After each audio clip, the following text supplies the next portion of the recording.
Hi, it's Dory here for Gamereactor at E3, and we are talking about the upcoming expansion for Pillars of Eternity. Here with Adam, who's going to tell us all about it. We just got a presentation, and there's a lot to take in. So let's try to take it step by step, starting with what, the kind of story that you're bringing in. Is it more main story or side quest that you're bringing in this expansion?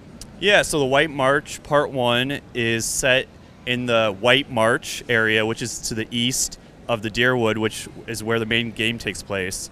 And after you get your stronghold in the main game, you can venture into the White March area, and it's completely side content, all optional, and it fits in with the rest of the game.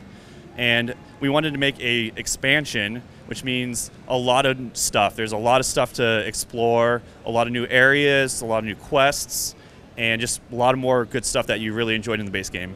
And you also showed off a couple new companions here. Can you tell us a little bit about those? Yeah, so we have two new companions in the White March. The first one is Zawa. Zawa is a human monk, and he has tons of scars all over his face and his body. And to not spoil anything, but I just can say that he's really into drugs. And we have a second character who is the Devil of Carrick.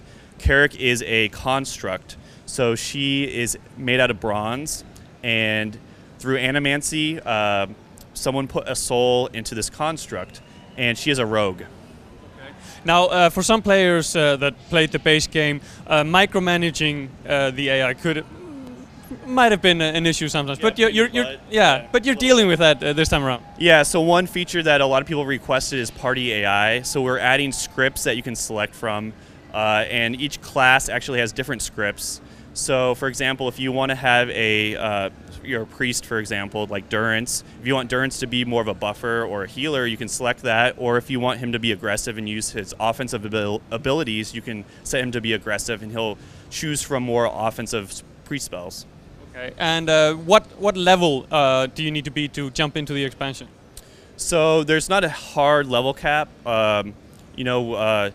We do recommend that you're about level 7 to enjoy some of the content, but you can explore it as early, probably as early as level 5, and you can jump in at the end of the game as well. We do have a new thing that, if you want an extra challenge, there's an optional level scaling. I know a lot of people do not like level scaling, and so it's completely optional, but if you feel that you're over-leveled, you can, right when you enter into the expansion content, you can say like, hey, I want an extra challenge. And so everything will scale up to your level. And let me see. There's so many new features. Yeah, exactly. But soulbound weapons. Yes, that's another new thing. So we have ancient artifacts that you can find in the expansion. These artifacts, you can soulbind them to a particular class, and they will level up with the character. And for every level, there's new abilities that unlock, and they will activate during combat. Okay. And can you give us an example of one of those weapons?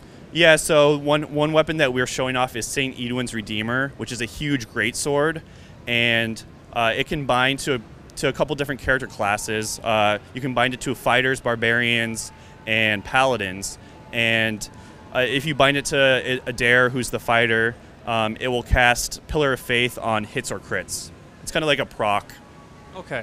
And of course, when exploring the White March, picking up all that sweet loot, you can still move seamlessly over to base game content with all that stuff.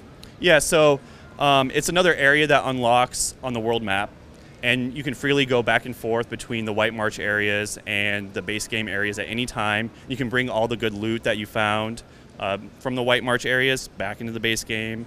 You can bring the companions back and forth. So yeah, it's very open-ended. And when can players actually expect to get their hands on the expansion? All I can say, the word on the street is soon. Soon. And I guess since it says Part 1, Part 2 will be coming later? Later than Part 1. So Part 2 is also soon, but we're not announcing that right now.